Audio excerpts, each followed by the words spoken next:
This is the It's My Time podcast with Asher Chua. Mr. Hicks, who do you say you are? I am first of all, I'm a child of God.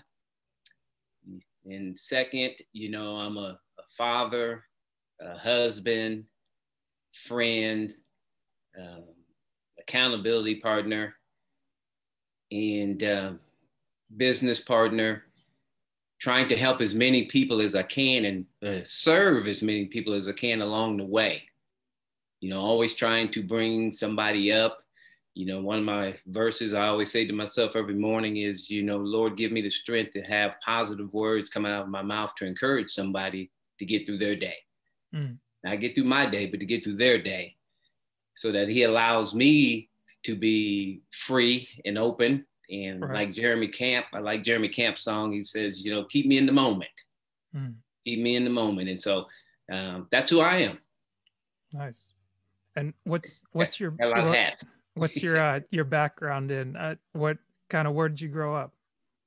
I'm a military kid. And so, we grew up, several different bases in the United States, spent 6 years in Japan. Growing up, and that was where my elementary years up until 11. We moved back here, to Nebraska from Japan, and so my background is, I got a lot to see, a whole lot growing up, and so my experiences, are probably the same for some people if you're a military kid, and different from other people who lived in the same area all their lives. And so, those type of things I always used to think was, man, that, doesn't even sound fun. We got so used to moving around. It was kind of nice and stuff. And so, as far as my schooling and everything, I went to a small college in Texas, East Texas State. I went there for college for personnel and human resource management. When I got out of college, moved back home to Nebraska, and, really couldn't find an opportunity that, was going to suffice and pay my bills. And so that's how I ended up, one of my best friend's dad, who was a retired colonel in the military, he was doing part-time selling cars. Okay. And I didn't even know you could make money selling cars. I just thought, you went in there and you bought it. And I didn't know they needed salespeople, So, right. he told me, he said, I think you might be good. You might just go, check and see what you come up with. And that's kind of how, my story got started in the auto industry, was that it, by chance and by, necessity. Right. And that's what's going to be happening to a lot of the individuals coming out of college now. What you think is going to happen may not happen. And so you need to broaden your mindset. And we'll talk a little bit about that as we move further along too. Got you. So now you have your company, Avery Hicks and Associates. What do you do? What does that company do? We have sales training programs for individuals, and we do sales leadership programs and sales training programs for corporations.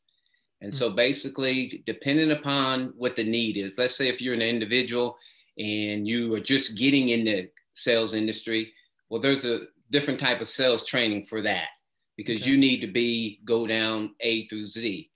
If you're in the industry and you're struggling in certain areas, then we craft a course or curriculum around where you're struggling, because you don't need everything. You just need this one piece of the pie. Right. And then for companies, when we visit with them, we, find out what's the priority here?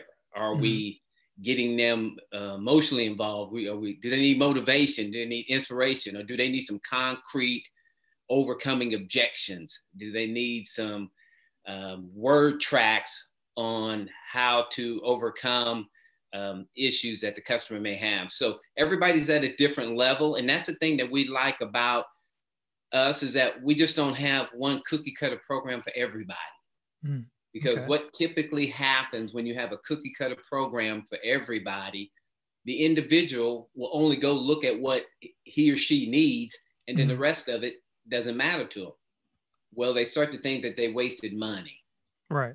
They start to think, well, I didn't need all of that. I just need this piece of the pie here. And so I like the way we handle it, because I think it gives the consumer the idea that we're going to train you on specifically what you called us for. And so I like that. And, you know, our catering kind of, you know, our mission is to educate and inspire the next generation of sales leaders. Right. Now, obviously, those sales leaders are coming through colleges and coming out of high school that don't want to go to college. And we want to give them the same tools that I was given so that they could be successful a lot quicker than I was. Because as I was looking for these opportunities, the first thing they would ask, well, do you have any sales training? And I didn't. So you didn't get hired. So we want to make sure we eliminate that and give this next generation of sales leaders more opportunities by already having the tools ready to go when they get their degree. Right. So what's one of these tools that you might use, and how is it that you're able to personalize the training to where it's not just, this is the training, if it doesn't fit you, it doesn't fit you? I think the number one tool that we give to individuals that I think probably sets the tone for who they're going to be is what's called the DISC assessment. Okay. The DISC assessment is a 4-quadrant assessment on behaviors. And each one of those, the D, the I, the S, and the C, D stands for dominant individuals or dominant characteristics. I stands for influencer type characteristics, behaviors. S stands for steadiness type behaviors. And then C stands for compliance type behaviors. Each one of us, we're in all 4 of those same quadrants, but one's going to be high and one's going to be low. And the higher the quadrant is, the higher, whether it's a D, the I, the S, or C, that's how you like to communicate. Right. Keep in mind, sales is just a 2-way conversation about a product. So obviously communicating effectively with your consumer is very important. Right. So for salespeople or people getting into the sales industry, the issue is they're not sure of their communication style. And so what we find out, and I was guilty of this as a manager, and what I mean by that is when I hired a salesperson, I would put a salesperson with another salesperson and have him help train. The issue was how the other salesperson communicated was different than the salesperson that he was training. And the salesperson felt that, oh, I need to do like that. I need to be like that individual. Right. Well, if it's not natural to you, it's going to come across, use the term phony to the consumer. And therefore, you may end up losing the opportunity of that sale quickly because of the fact that you have not paid attention to how they want to be communicated to. And so for salespeople getting in the industry, I think the number one thing is to find out what your communication style is, because your number one communication style is going to influence your selling style. There lies the issue. It's that, you know, that old saying, you know, be like Mike, where everybody wanted to be like Mike, but only Mike could be like Mike. Right. And for those who tried to be like Mike, they were not successful because they were trying to operate in micro skills and you couldn't operate in Mike skills. So I think for salespeople getting in the industry, it's important to do a DISC assessment as well as sales managers so that they understand how to train. Okay. How to train their salespeople, because the DISC assessment was created by Dr. Marston in the 1920s. And the DISC assessment has been around since then, but various organizations utilizes it for different things. Right. There's an athletic DISC assessment. There's teachers DISC assessment. I utilize the DISC assessment to help salespeople find out who they are. Self-awareness. This is how you want to communicate. I learned the hard way. Trying to be like somebody else actually cost me a job opportunity because I wasn't being natural. Right. You weren't being you. Yeah, I wasn't being me. And so the DISC assessment is real important. I put it at the top of the list for new salespeople or even salespeople who are struggling, because sometimes they think it's the process. Sometimes they think it's the product. But the reality of it is that the consumer doesn't believe what's coming out of their mouths because they're trying to be like somebody else. Right. Just be authentic. Be Right. who you are. Not everybody's going to like you, but at least you're being natural. I think I heard somebody say it's not the song, it's the song in your voice, or the song in your heart and how you sing it. Because otherwise, if you're trying to sing off key or just sing to something that doesn't fill up your heart, then it really doesn't impact the person that's listening. Yeah, because when you communicate well, Mm-hmm. you typically listen well too. And so what happens is, once you identify your communication style, now keep in mind, we said there's 4 quadrants. So there's 3 quadrants that doesn't really flow with your communication style. Now you will have to learn that I do have to adapt to match up to the other 3. Because the other 3, they're going to think I'm talking foreign language. Right. Because I'm talking, I'm only talking to 25% of the people that really understand me. Mm-hmm. The other 75%, I'm going to have to adapt my style to them and not make them adapt their language style to me. Right. Because customers, I'm working for the customer. The customer's not working for me. Right. And so I would think that's the number one thing that I would do with a salesperson that I didn't do near as much when I was in my sales training at the dealerships. Right. That's a great point. It almost sounds like an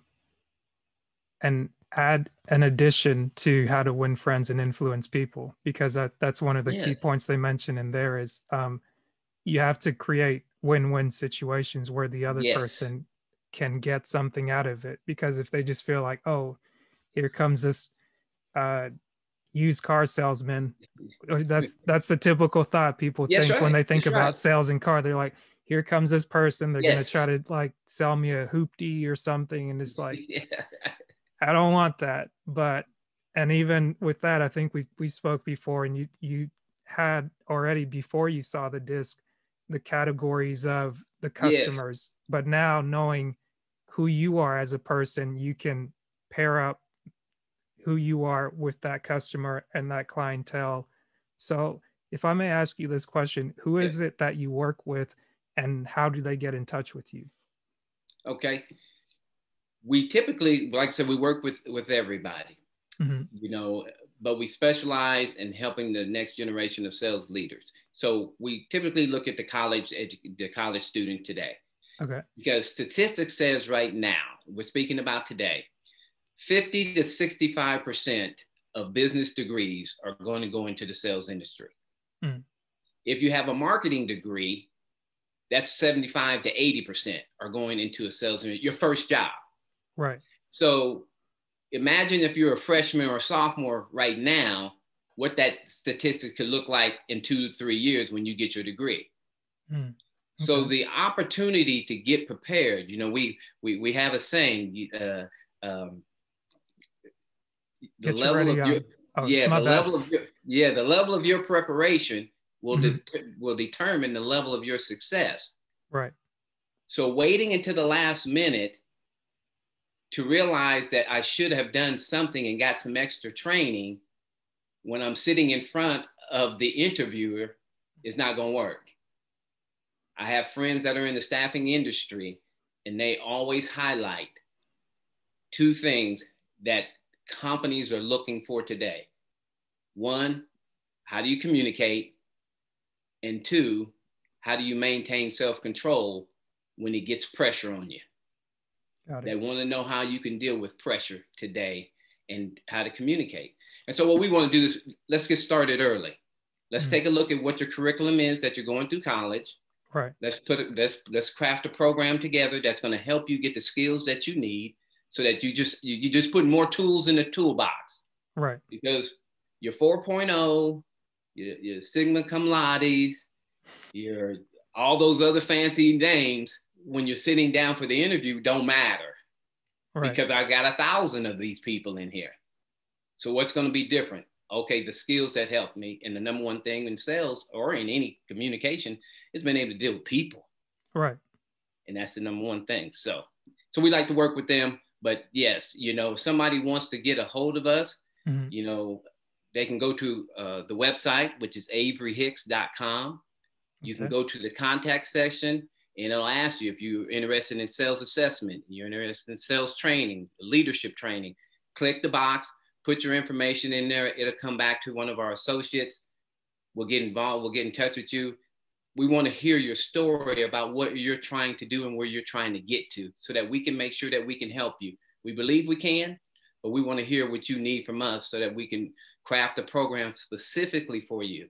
But the very first thing we want to do is have you take an assessment so that we can understand how you want to be communicated to, how you want to be trained, and everything of that nature. The other way, you could go to 405-295-4022. You can leave your name, leave a number, and one of our associates will follow up with you on there. You can leave a text if you want to. We want to get involved now so that we can help you be successful later, because success is a choice. Make the right choice. Awesome. Well, I hope they get in touch with you, and that was great. I also gained something from that interaction. Well, good. Yeah, we think it's a plus. And it's, we just got to get the word out.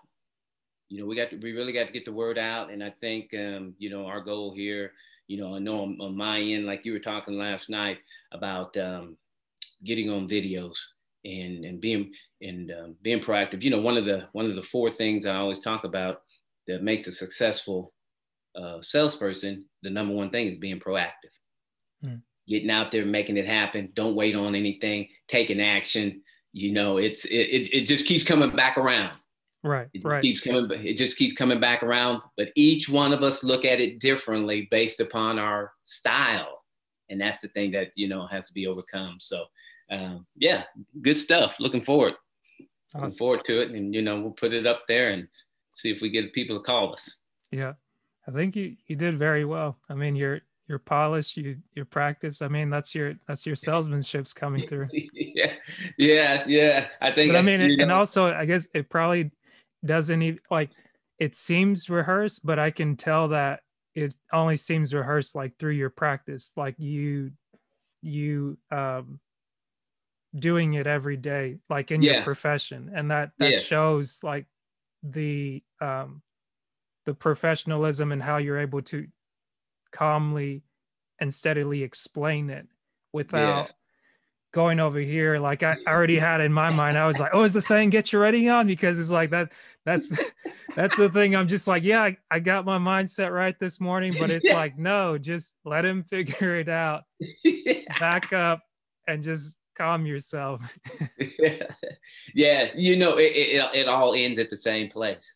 Right. It all, if I was doing a speaking or something of that nature, get your radio on, don't get thrown in there.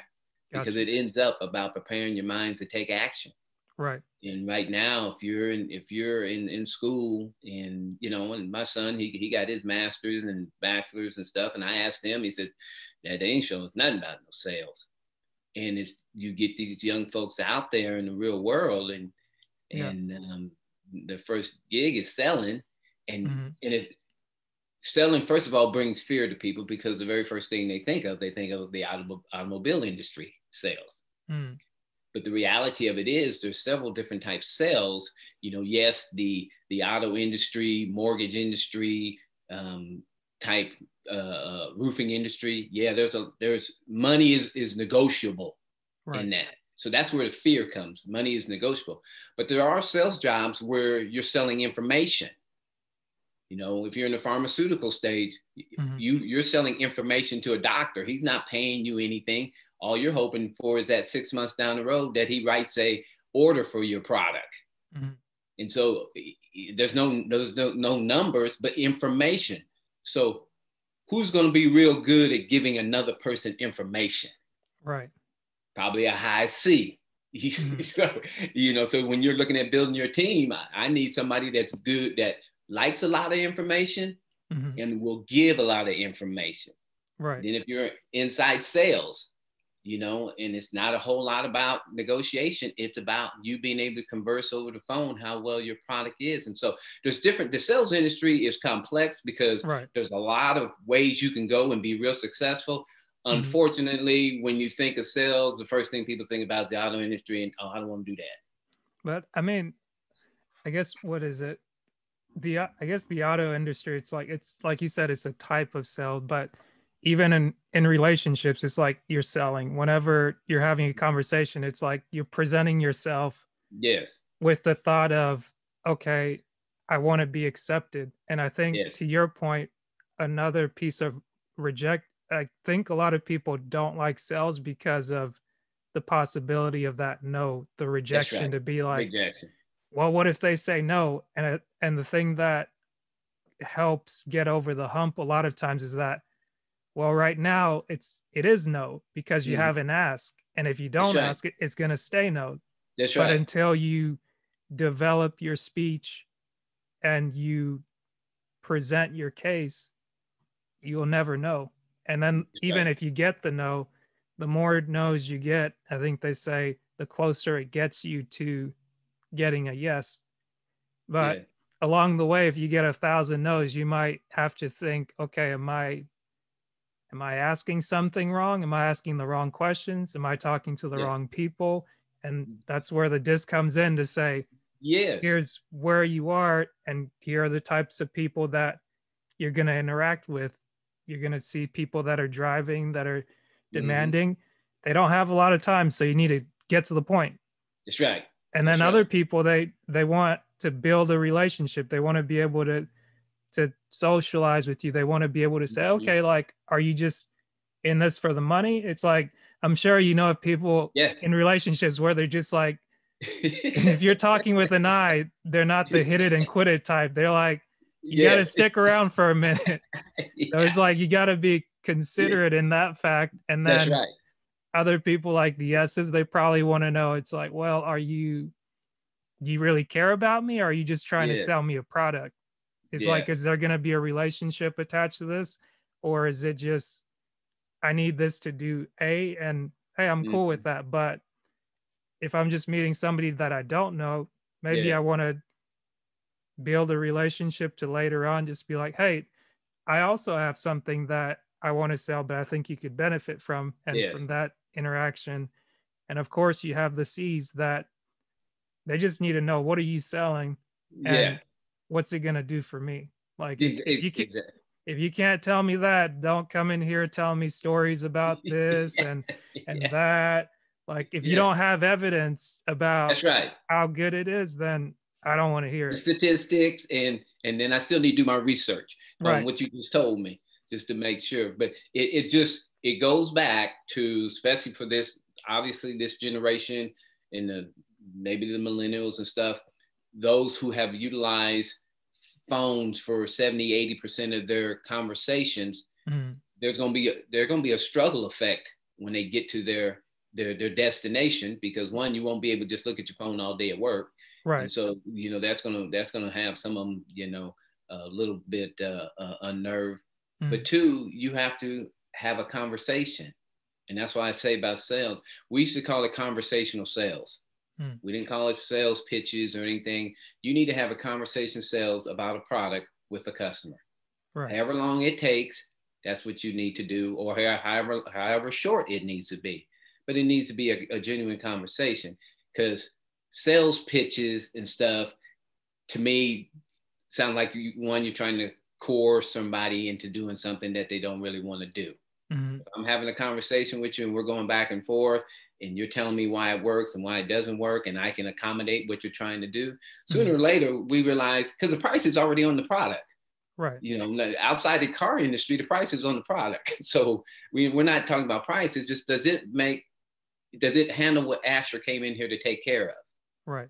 And if it does, then obviously, Asher may say, hey, I want to go look around. Mhm. But most of us were like, well, I ain't got time. This looks like it does what I need to do. Let's go. Right. You see what I'm saying? But most of the time we make it difficult by not really understanding what the consumer's trying to do, Mhm. thinking that we know. And I've been there when I first started. I wasn't listening to anybody. I was doing what the other guys was doing that looked successful. That's Mhm. why I was doing it. I thought that's how you sold. But it didn't come to find out that didn't work for me, and I didn't feel good. And I was tired doing it their way, running Right. around the lot and stuff like that. So yeah, it's a great industry. And if most of the business degrees and marketing degrees, those people aspire to be entrepreneurs. Right.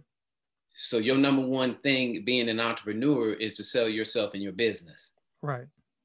You can't have somebody, you can't have anybody do that for you. You have to do that. Right. If you don't do anything else in the company, you got to go sell your company. Right. And so for a lot of them that I've talked to before, they hadn't even thought that far. Mm.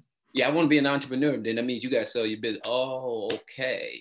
Right. Because the big attraction with entrepreneurship is that you're your own boss.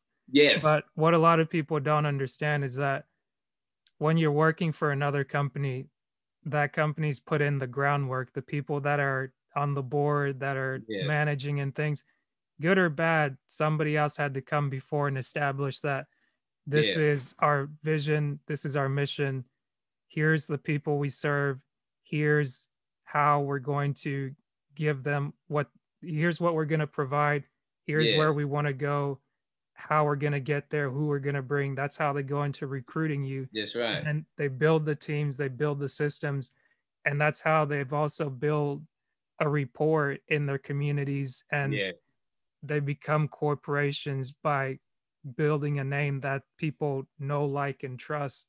And that really makes it that thing, because a lot of times, I guess, I joined groups with people that are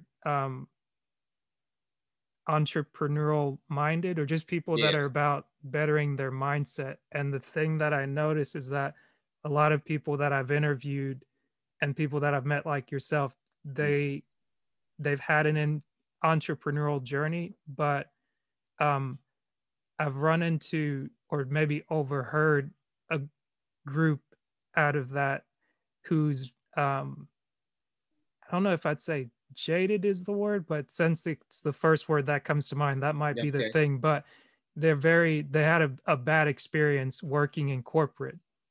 Meaning that they were working for someone else. They had to clock in 9 to 5. And it's just like, I didn't like that. I couldn't get along with these people. And I think that also points back to the disc, because that might not be the environment, but sometimes it's like you have to start somewhere. That's right. Build yourself up, develop your ideas, develop your brand, develop who it is that you can help and what it is that you can offer them. And then once you've developed that, you get a team and you can establish that, you can create your own. But when if you just sit around and you just say, I don't like this, I don't like that, but you don't do anything about it that's tangible, measurable, and you can see it, the marks that you're making, then it makes it to where you get the power kind of back into your hands, to where it's like, yeah, you are the boss of you, because you're making moves, you're making connections, you're making sales, you're building relationships, you're not only selling the product, but you're really governing your business, you're governing yourself, and you have control of what it is that you do. Like, I think, of course, being in 2021, everybody saw the effects of COVID. It hit everybody, it hit every company, and some have bounced back better than others. And thankfully for us here, being able to talk, being able to listen to this, is like, we still have an opportunity to move forward. And something like this training really will shape that, not only what it is that you can do as an outcome, but what your belief is at the start, to say, here's the way forward. And let's not dwell in the past. It's like, what's happened, but since we're still here, we can do something about it, starting with understanding ourselves. That's right. Being proactive is probably the toughest thing for an entrepreneur or anybody who has that mindset that they want to be free of all the corporate type stuff. And so, but it's hard sometimes to be proactive when you're in a group setting or you're working for a corporation, because somebody might pick the slack up, and so it may not, when you're working on a project, you got a team of people working on a project. So somebody might pick up the extra slack, but when you're an entrepreneur and you know, there ain't nobody there to pick the slack up. And so you have to create that, you know, that hunt that, you know, for salespeople, we're always looking for the next one. You know, we're always thinking about, okay, how do I get to the next one? You know, and there was a philosophy kind of when customers went back to the box and they signed all their paperwork and everything, that the salesperson would, you know, wait for them to come out and stuff. And I would, but I'd be outside waiting for them, because just in case somebody else came out there that wanted to buy a car, I wanted to be, because this one's done. Right. I'm thinking about the next one. And that's that mentality that you're never satisfied with what you, and that's sometimes the problem with entrepreneurs. We're never satisfied with the small wins because we're always looking for the next win. Right. And we never take time out to enjoy that win because we look for the next one. And so I would always say, enjoy it. Right. Enjoy the wins, small as they might be, enjoy the wins. And because it's tough.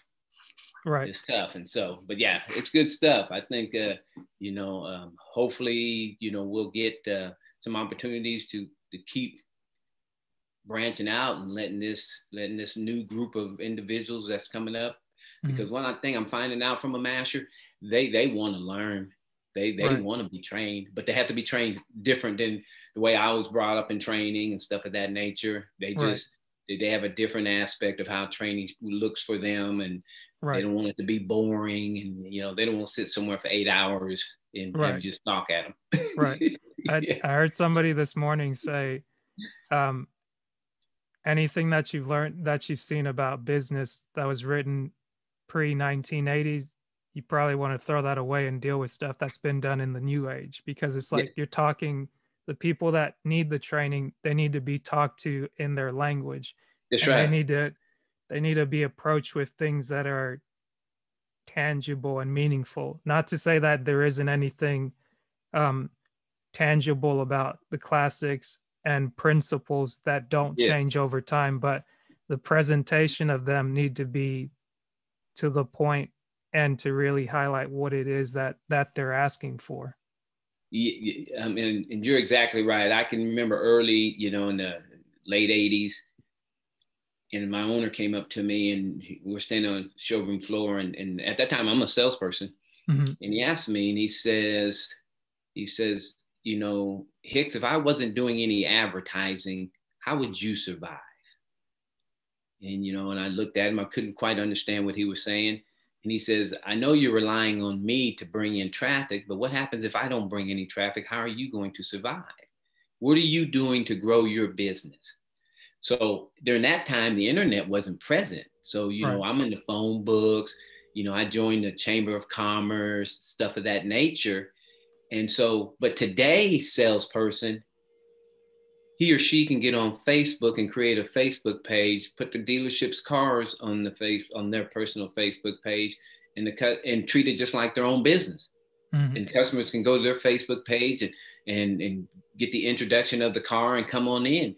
There's so many different ways that salespeople can be way more successful than ever, but they don't utilize the tools. Right. And so I always tell them, you know, I'll bring them a yellow book.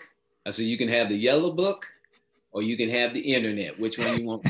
Well, I want the internet. Well, of course. Right. But a lot of people are probably wondering, what's a yellow book? I said, that's what I had.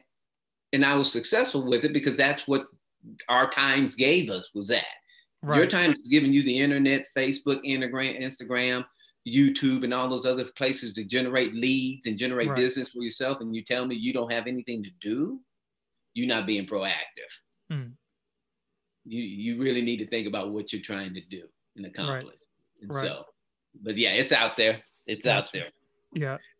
One thing I wanted to share with you, whenever you were talking about things that are in the past, I know working in constructions or working in construction, or for anyone that's ever had to watch a safety video going to a plant or some facility, it's like they shot one video in the mid 1980s and it never got updated. You go in there, you watch that thing for 15, 30 minutes, and the challenge that they give you is don't fall asleep because they already know that it's bad. So it's like, it needs to be revamped. So training, it's if you've been involved in some training before, you know, some of them you're like, wow, okay. Yeah. I'm glad I didn't spend my money. The company spent the money. Right. But because the reality of it is you're only going to, you know, 10, 15% of it, they say that you remember. And so, you know, you better get your highlights in early. Right. Because later or somebody goes up and they make they're going to do a PowerPoint slide, and then they make the mistake of putting the number of slides there, and it's like 100 and something, or over even 40 or 20. It's like, we're not doing this. And then also it's like, if you haven't prepared to do the public speaking, to like, if you didn't prepare and you just thought you were going to wing it. Yeah. And if you're not one of those charismatic people that can like hit the points and you know what you're talking about, it's like, but on that same note, seeing something that's upgraded and something where people put a good effort into it, I switched. This isn't a promotion, I promise, but last year I had my insurance with Geico, and of course, you know how they do like 15 minutes with them will save you. So it's like part of how you get the discount is getting is doing a defensive driving course. Usually it's like people will do it, or they know about defensive driving when they've got a DUI or they've been in trouble in some kind. But whenever you signed up with Geico, they encourage you to do it as a way to make you a safer driver. And with that, they reduce your rate because they're like, okay, you've gone through this training and that makes you a safer driver. And I don't think it's them that host it. I think it's like improv.com, because they put comedy into it, and they have these cartoons and things. They have little clips where it's like, some of it might be cheesy, but for something that's like defensive driving, like you think DMV, like if you're going to the DMV, you're already expecting to stay in line for hours. But to see something that's tied to driving, where it's interactive, you can play it, you do one at a time. They're like 10-minute, 5-minute segments. You answer the questions and you go through it, reviews it. It's something that's been upgraded to today, like to the 21st century, to where, to the 2021, like this year, to where you feel like it's not, or at least I felt like it wasn't a waste of time. Maybe it's because I was just cheery and giddy, and I was like, hey, look at this. And I was thinking like ideas of like, oh, maybe I could do something like that for the podcast in the future, like do cartoon graphics or something of that sort. But just seeing the effort they'd put into it versus another training that I'd done where it seemed like the effort wasn't there. Like the person that made it originally, they put in the effort. And it may have been good for the time, but nobody had worked on it since then. That's one of the probably it's in the top 2 or 3 that most people who buy courses never finish them. And it's because they get too long, too tedious, and then more importantly, like I said, it doesn't match up to what they need. They only needed this slice of the pie. Right. And you gave them the whole pie, but they got to eat the whole pie to get to the portion that they want. Right. And, you know, they're frustrated because we're in the process of thinking about a course ourselves. And, you know, I'm trying in my mind, okay, keep it like 4 modules, 5 to 8 minutes or 10 minutes. You know, you're hitting the points, you know, and you get in and get out. Right. You know, some people don't need all the fluff and puff because, you know, the D's, just give me the baby. You know, the I's, they'll hang around for the old thing. The S's, you know, we'll watch it all because we ain't got nothing else to do that day. And the C's, if it ain't informative and really answering questions, they off of it. So, you know, I think keeping it short kind of helps everybody. Yeah. It's funny when we're sitting here talking about pies and babies. I was like, Mardi Gras coming up in New Orleans. So people will be getting the king cake. Oh, good. Yeah, exactly. I don't know if they're going to, you think they're going to actually have it? Well, I mean, 'Cause they didn't have it last year, did they? well, They didn't have, I mean, maybe they won't have the parades and things, but just like living there for a year and just yes, seeing like the traditions that people yes, keep, I'm sure like they'll still bake the cakes yes, and people buy yes, them and like at least share it within families, because yes, at least my take on Louisiana, whenever I remember, the best parts of it is just like it seems like as much as they've gone through, they yes, still manage to find celebration. Like yes, just that's if I could describe, well, if I could describe the parts of Louisiana I've been to, which is New Orleans, yeah. St. James, Donaldsonville, and Lake Mhm. Charles, it's like there's a sense of celebration there that people Yeah. enjoy. That's good. I mean, it's this, difficult times, and how you handle it is going to be a indicator on how you're going to handle the next one. Because Right. there will be a next one. Hopefully not near what we've been having, but Yeah. this life. That's why this life game. It's. I mean, when I left home, my father said, "Hey, if you ain't ready for the world, it'll kick you in your butt, send you right back home." I was like, "Wow, okay, that's what I need to know when I'm headed out." Right. I was in Dallas 2 weeks and got mugged. I thought, okay, this is the real world. Here we go. You know what I'm Right. saying? So, but yeah, That's bad. It's like it's almost like you just wish that on you. I was like, jeez. It's just one of those things, how it goes. So, but Right. well, hey, I appreciate it today. This is the It's My Time podcast with Asher Chua.